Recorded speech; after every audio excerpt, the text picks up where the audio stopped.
So hi, and how's it going guys? So nandito tayo ngayon sa SM Rosales kasi dito lang may stock yung CPFM na plushie. So na-release siya nung 20. I was struggling to get it kasi nga late siya ni-release dito sa Pilipinas. So unfortunately wala siya sa SM Tarlac. So ang pinakamalapit kong next na pwedeng puntahan is dito sa Rosales. So we got right away in Rosales para i-check yung stocks.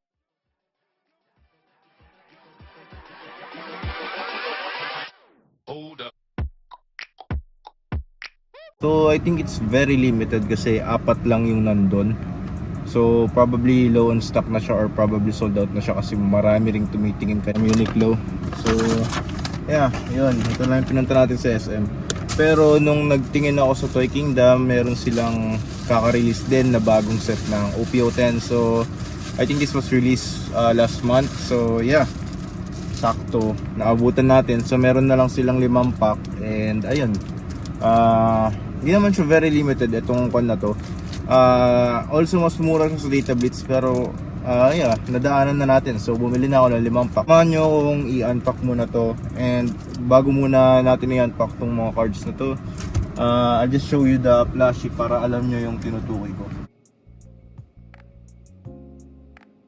So ito yung una, si Patrick muna para makita nyo. I think it's 1,490, so around 1,500 yung SRP nya. This is the Patrick version ng CPFM Uniqlo SpongeBob collaboration. I really like the design kasi fan ako ng mga weird things dito sa sasakyan. So we got the Patrick Uniqlo plushie. It's a very limited plushie, no? So mabilis siyang sold out in certain areas and not available in certain areas. Pati yung cap hindi available. Actually I wanted to get that one pero available lang siya sa flagship ng Uniqlo. I don't know why. So yun, dun na mo lang siya pwedeng mabili or unless ipina-deliver mo siya. So I don't wanna do that kasi gusto ko makita in person sana.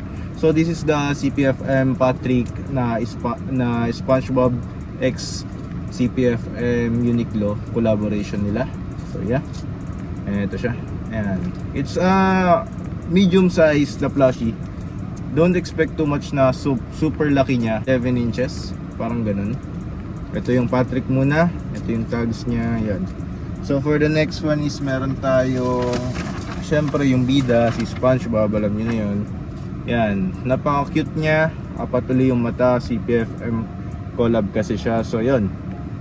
Wala namang pinagbago bukod sa mata. Yun lang. It's just a freaky type of collaboration. Tapos nakataas yung right side hand niya. Mas maliit siya compared to Patrick and mas squishy si Patrick compared kay SpongeBob. Pero yun, I'll be adding this in my car kaya bumili ako ng dalawa sila para magkasama sila dito. Also it's a nice gesture pag nakaupo siya. So yun yung mga binili ko, yung main purpose ko is yan. Kaya tayo nagdayo dito sa SM na to.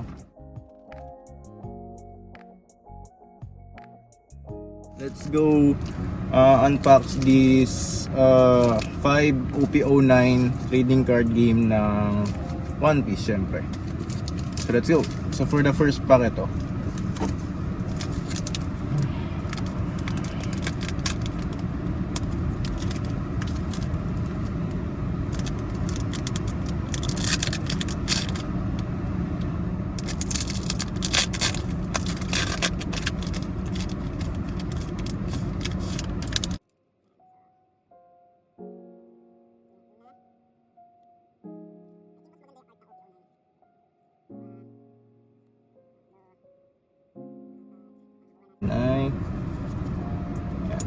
Hindi ko sure kung sino yan.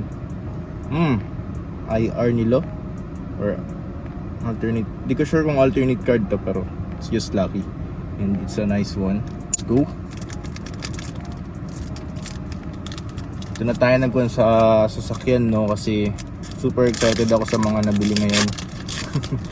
I didn't expect to see OPO10 dito sa mall na to kasi I expect mas ahead yung Manila. So this is Rosales kasi, so I mostly get OP packs sa SM na dahil madalas sold out sa SM Tarlac, SM Baguio, SM Rosales. They are mostly sold out. So yun.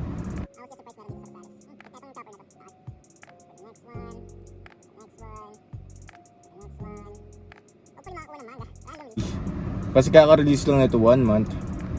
So it's a Doflamingo event card. Okay, for the third pack. Yan, huwag niyo akong biguin. Actually, maganda na yung kay Lo. Yung first na nakuha ko, actually maganda yun.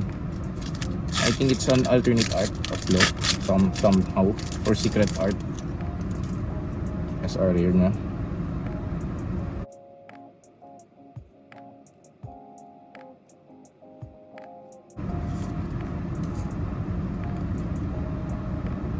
Another event card. So meron pa tayong last 2 packs na kailangan i-open.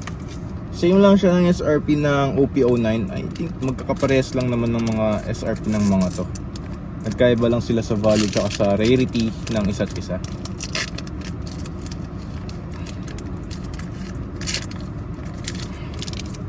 Okay.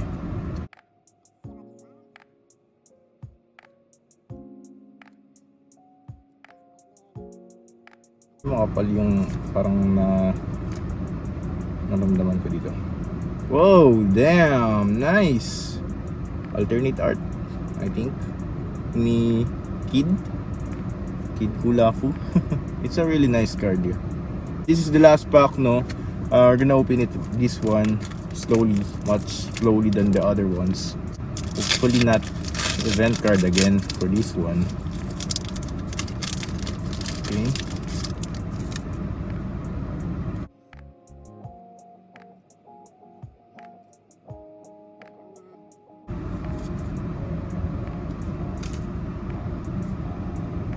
Ay, ano to? Dawn card ba to? There's a Dawn card on it. Si Enil, God of Thunder. So yun yung mga nakuha natin. Let me just review or recap for the ones na magaganda nating nakuha. We have SR and alternate art of Kid and Trafalgar. So yan. So yun lamang, and salamat sa panonood and salamat sa pagsama at pagtapos ng video na to. So yan, that's basically it for this video. I just wanted to share a couple of videos that I've been on recently kasi medyo busy, and ayun, konti na lang din yung oras para mag-upload. So yun, and that's about it. I'll see you again on my next video. Thank you guys. See you on my next video. This is Jaxico.